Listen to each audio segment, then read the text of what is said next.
नमस्कार। जैसा कि आप सभी सज्जन परिचित हैं कि पिछले प्रायः 6.25 से अधिक वर्षों से गुरुकुल के साथ ही हम गौशाला का भी संचालन कर रहे हैं। इतने समय से निरंतर जारी सहयोग के कारण कल तक जो हमारी गोद में बैठने वाले अमरेंद्र बाहुबली और ये भल्लाल देव बाहुबली, शंयु, ललितादित्य, स्विष्ट, ऊर्ज, याग इत्यादि जो हमारे वत्स छोटे छोटे वृक्ष थे, आज वो इतने बड़े हो चुके हैं। हमारा प्रयोजन मुख्य तो यही था कि देशी जातीय गोवंश की संख्या में वृद्धि हो एवं गौमाता की कृपा से अन्य दुग्धादि पदार्थों की भी हमें प्राप्ति हो। साथ ही गुरुकुल के भी आनुष्ठानिक प्रयोजनों से गौशाला का होना अत्यंत अनिवार्य है।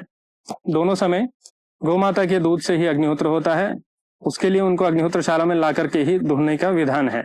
उसी प्रकार ही जैसे गौमाता का महत्व है, वैसा ही वृषभ का भी महान महत्व है। साकमेध आदि अन्य अन्य अनुष्ठानों में वृषभ जहां पर पैर रखता है अग्निकुंड में, वहीं पर अग्नि को विराजमान करना अथवा वृषभ के रंभाने पर ही आहुति देना, न कि स्वाहा अथवा औषध इत्यादि के उच्चारण पर, इस प्रकार के विधान हमें देखने में मिलते हैं। मनुस्मृति, भागवत पुराण, महाभारत इत्यादि ग्रंथों में वृषभो ही भगवान धर्मः, इस प्रकार की बातें पढ़ने में आती हैं। परंतु आधुनिक समय में आर्थिक लाभ विशेष नहीं होने के कारण वृषभों का बहुत अनादर हो रहा है। इनको आवारा बोल दिया जाता है, जबकि हम इन्हें अनाथ कर देते हैं। ये बड़े दुख की बात है।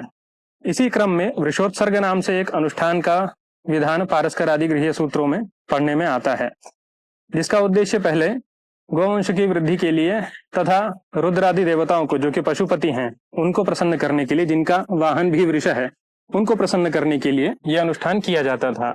हमारी भी ऐसी इच्छा थी कि हम ये करें, परंतु आजकल जैसा वातावरण बाहर संसार में है, ये करना संभव नहीं।